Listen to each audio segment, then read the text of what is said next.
Breaking news చూస్తున్నాం. ఏపీలో ఎన్నికలు సమీపిస్తున్న వేళ ప్రధాన రాజకీయ పార్టీలు తమ అభ్యర్థుల జాబితాలను విడుదల చేస్తున్నాయి. ఈ క్రమంలోనే వైసీపీ తన 11వ జాబితాను విడుదల చేసింది. ఈ లిస్టులో 3 అభ్యర్థులు ఉన్నారు. 2 పార్లమెంటు, 1 అసెంబ్లీ స్థానానికి ఇన్ఛార్జీలను వైసీపీ ప్రకటించింది. కర్నూలు పార్లమెంటు నియోజకవర్గం ఇన్ఛార్జిగా బీవై రామయ్య, అమలాపురం పార్లమెంటు నియోజకవర్గం ఇన్ఛార్జిగా రాజోలు ఎమ్మెల్యే జనసేన నేత రాపాక వరప్రసాద్ను నియమించింది. అలాగే రాజోలు అసెంబ్లీ నియోజకవర్గం ఇన్ఛార్జిగా కొద్ది రోజుల క్రితం పార్టీలో చేరిన మాజీ మంత్రి గొల్లపల్లి సూర్యారావును సీఎం జగన్ ఎంపిక చేశారు.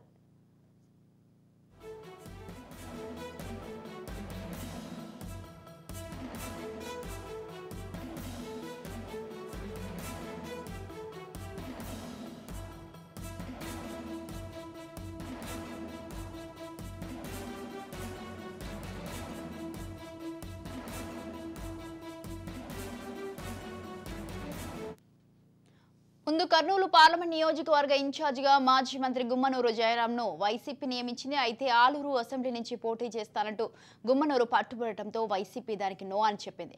దీంతో జయరాం పార్టీని విడిచిపెట్టారు. ఆయన టీడీపీలో చేరి గుంతకల్లు నుంచి పోటీలో నిలిచేందుకు సిద్ధంగా ఉన్నారు.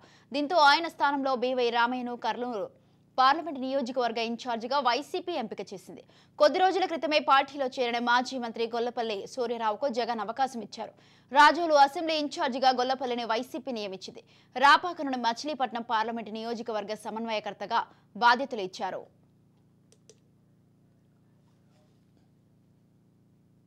రైట్, ఈ విషయంపై పూర్తి సమాచారం అందించడానికి మా ప్రతినిధి మురళి ఫోన్ లైన్ లో ఉన్నారు. మురళి, చెప్పండి, ఏపీలో అయితే ఎన్నికలు సమీపిస్తున్న వేళ అయితే ప్రధాన రాజకీయ పార్టీలు తమ అభ్యర్థుల జాబితాలను అయితే విడుదల చేయడం జరుగుతున్నాయి. దీనికి సంబంధించి మీ దగ్గర ఉన్న అప్డేట్స్ ఏంటి? Thank you Swathi. YSRCP party 11వ జాబితా విడుదల చేసింది. అందులో భాగంగా 11వ జాబితాలో ఒక అసెంబ్లీ నియోజకవర్గానికి వైసీపీ ఇన్ఛార్జీలుగా ప్రకటించిందని చెప్పొచ్చు. కర్నూలు పార్లమెంట్ ఇన్ఛార్జ్ గా B Y Ramaiah, Amalapuram parliament incharge గా రాపాక వరప్రసాద్, రాజోల సూర్యారావు పేర్లను ప్రకటించింది.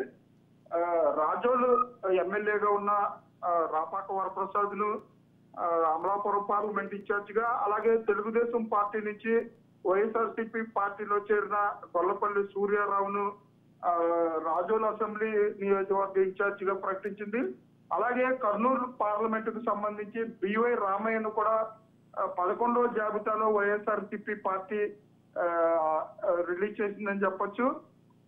అలాగే దీనికి సంబంధించి అయితే వైసీపీ శ్రేణుల్లో అలాగే నాయకుల్లో కూడా ఒకంత ఉంది. ఇప్పుడు ఇన్ఛార్జీలుగా పనిచేసిన వారినే అభ్యర్థులుగా ప్రకటిస్తారా, లేకపోతే వీరిని కూడా మారుస్తారా అనేది అయితే వైఎస్ఆర్సీపీ పార్టీ నాయకుల్లో ఒకంత ఆందోళనగా ఉందని చెప్పుకోవచ్చు. ఇప్పటికే 11 జాబితాలు 11 కుటుంబాలుగా జాబితాలను రిలీజ్ చేస్తూ ఈ రాత్రి 11వ జాబితాను రిలీజ్ చేసింది. అందులో 3 స్థానాల అభ్యర్థులను ప్రకటించడంతో అయితే ఇంకా మిగిలిన స్థానాలను ఎప్పుడు ప్రకటిస్తారంటూ కూడా ఆసక్తిగా ఎదురు చూసే పరిస్థితులు అయితే వైఎస్ఆర్సీపీ పార్టీలో నెలకొన్నాయని చెప్పొచ్చు Swathi. Right, thank you Murali, thanks for the details.